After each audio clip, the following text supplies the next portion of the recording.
Good morning, everybody. My name is Steve, and I am back with another video. And today, I wanted to talk about boredom as far as why people tend to overeat. So, sometimes it's not always boredom. Um, it it just depends on what you have going on in your life. And some people, they just use food as a way of entertainment. I see that a lot in today's society where we as people, we center a lot of things around food. um when you're with family, it's usually there's some sort of food in the mix. When you go on vacation, you plan out how you're going to eat and what you're going to eat and where you're going to go and all these different restaurants. um but also people, like, and I can speak for myself. When I was 350 pounds, I would eat because there was literally, in well, at least I thought there was nothing else to do. But once you start figuring a lot of things out, there's a lot to do. And you just have to be proactive in figuring those things out. For example, like today, right now, I woke up this morning and I came to Menards because I'm in the middle of demolishing my bathroom, and I wanted to pick up some stuff, and then I will head over to the gym, just do something very light, like a light walk, and then probably go into sauna afterwards. And then I'll go back home and I will actually start working at the house. And before, I wouldn't do those types of things. I wouldn't do work around the house, or I wouldn't go for a walk. My family's always had dogs and I would never take them for a walk. um just just things, that you do in your daily life that keep you busy. And you shouldn't just be doing things to keep you busy. You should be doing things that you want to do. And that could be, I mean, there's a spectrum of things. It just depends on what you're interested in. Some people like to read books, some people like to work out, some people like to go for walks, some people like to do art. um but you have to figure out what it is that you want to do that's going to occupy your time. Because I know for a fact that the thing that kept me overweight the most was not having that determination to want to do something. And I would just be lazy and content, and I would just want to eat. Be like, oh, food's something to do, you know? And, even if you cook, like, even if you're a chef, there's that's actually a really good hobby, because you start to learn the ins and outs of food, and not only the mixture of ingredients, but you start to really understand how different foods can be, good or bad. It's you figure those things out, especially as a chef or someone who likes to make different dishes and food and stuff like that. And you just have to make sure that it's something you're passionate about. But I think something else that goes alongside with finding something that you're interested in is balance. So you kind of like, it's kind of like a teeter-totter. So it's like, you want to make sure that you find something you're passionate about, but you don't want to overdo it. Like, there is such a thing as overworking out. There is such a thing as, you know, overdoing something that you're passionate about, that you love. You can get burned out. And you need to be really careful with that, because if you burn out with something that you were once passionate about, and then you just say, man, enough is enough, you know, it can lead back to bad habits. So, yes, it's important that you find something that you're passionate about, but yes, you also have to balance that. You can't always do that, right? I can't always go to the gym. I can't always go for a walk. I can't, always do that all the time. And I still think even today, that's something that even I'm going through. I do a lot of walking. I do a lot of steps. And while I'm not deterring anybody from doing that, you should walk. Walking is massively important. Standing is massively important. There's a lot of research out there about, sitting down and how it increases, death. I think oversitting is a problem.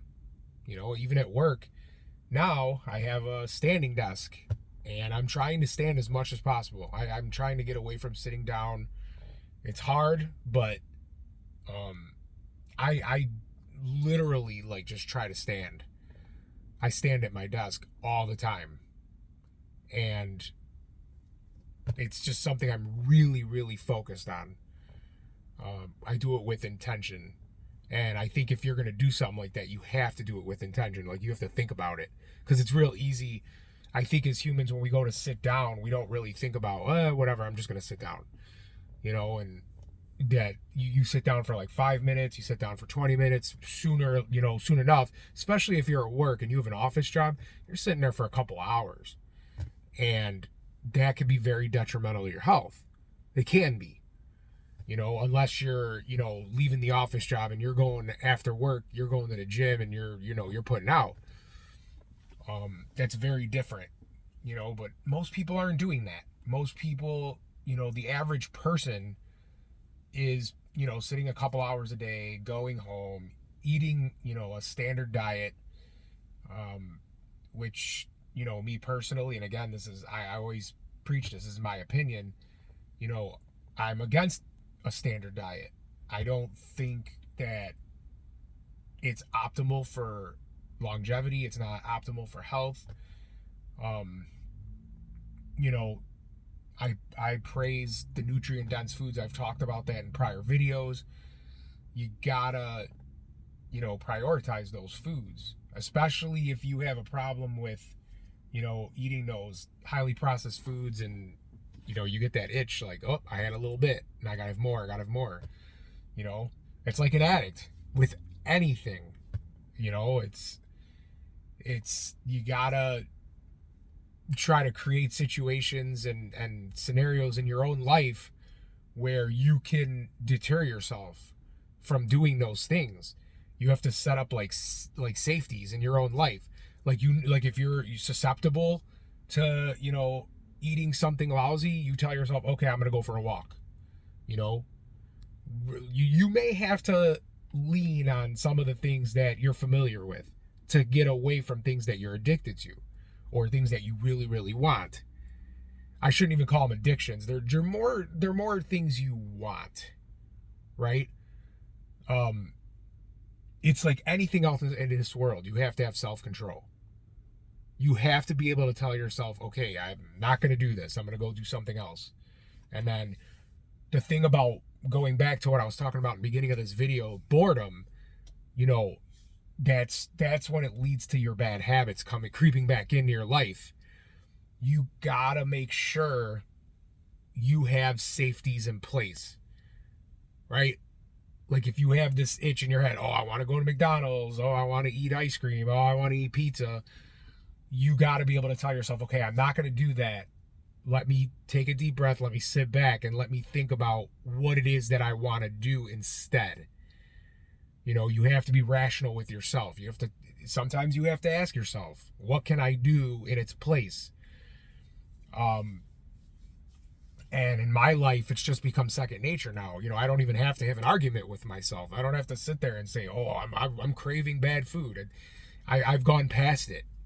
I can now just say, you know what? I want to go for a walk. I want to go to the gym. I want to do this. Recently, this last week, I cut coffee out of my regimen. I'm trying to get away from using caffeine as a crutch. And I'm now, tomorrow will be 1 week. And I can say, the first 3 days were misery. They were absolute misery.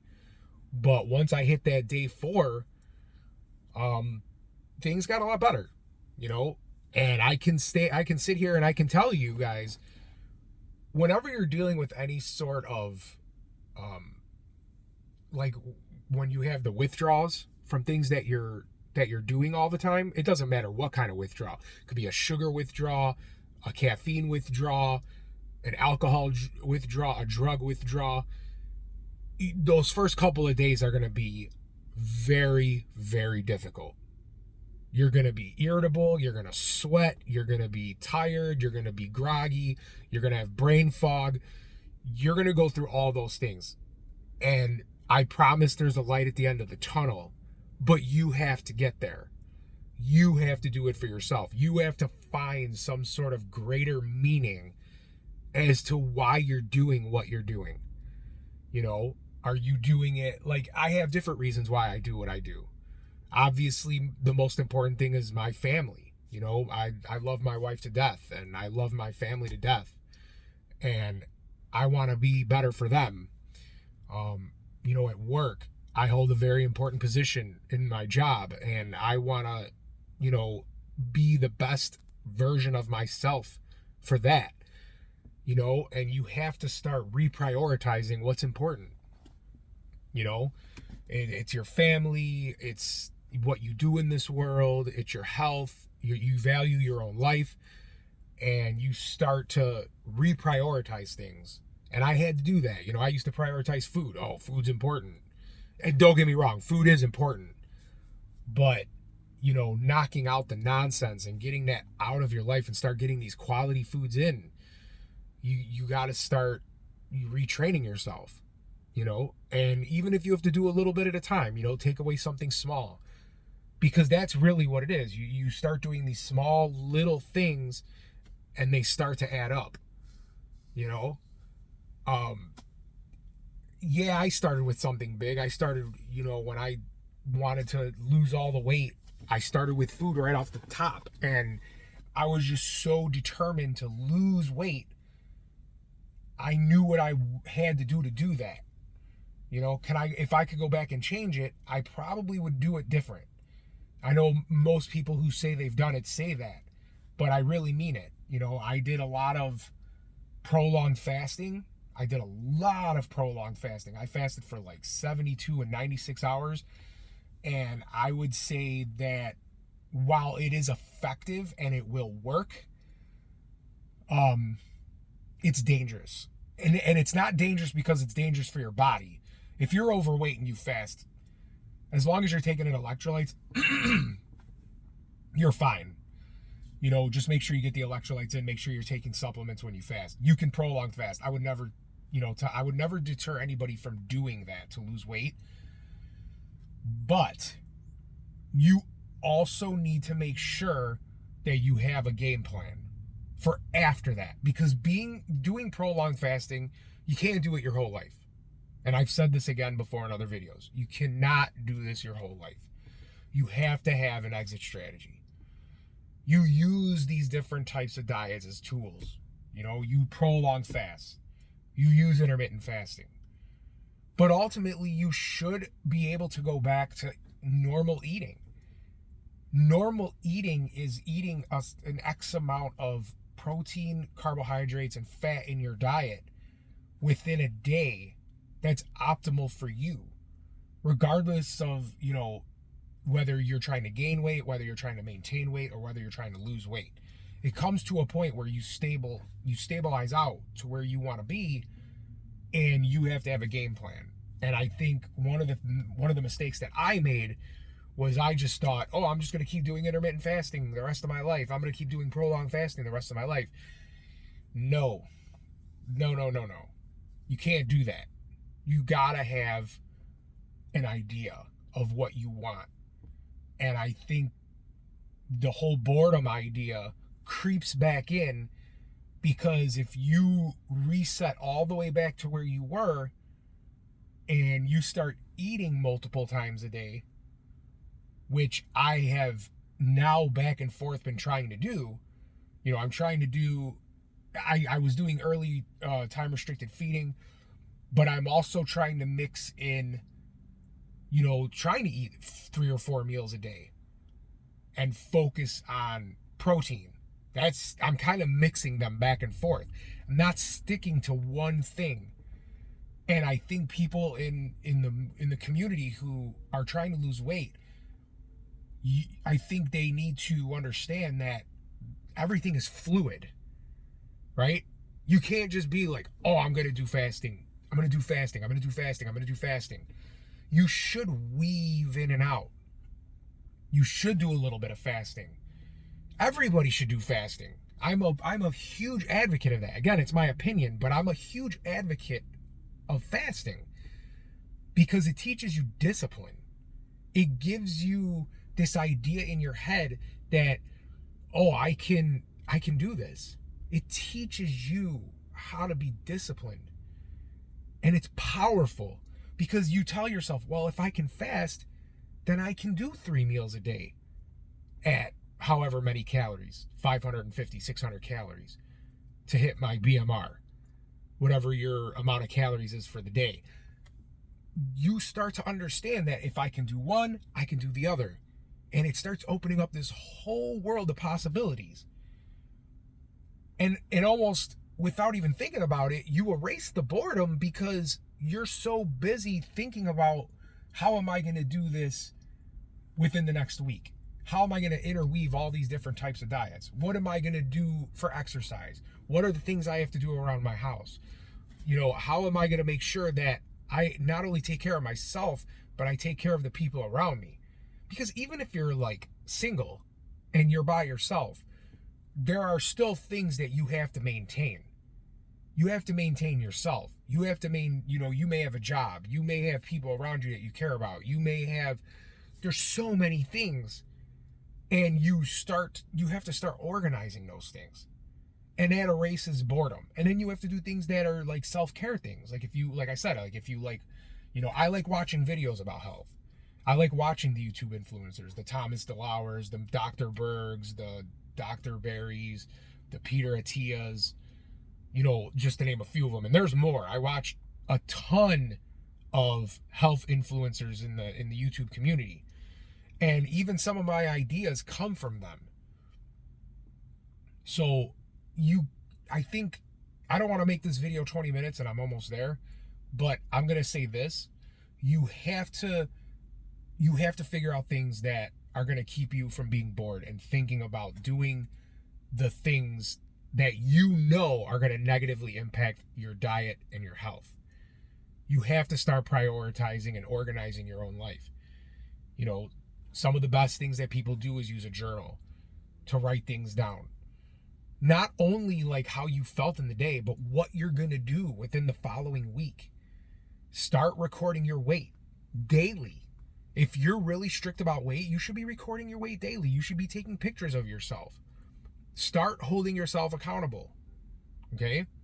I said that in other videos, but that's going to affect the boredom aspect.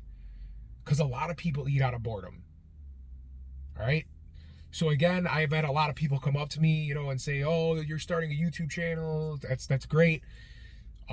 Please, spread the word. Share this with somebody you think would benefit from it. Like the video, subscribe to my channel. If there's anything you guys want me to talk about, or if there's anything, you want me to get into, I know a couple of people have reached out to me. I got a couple of video ideas coming up about the thyroid and some other things.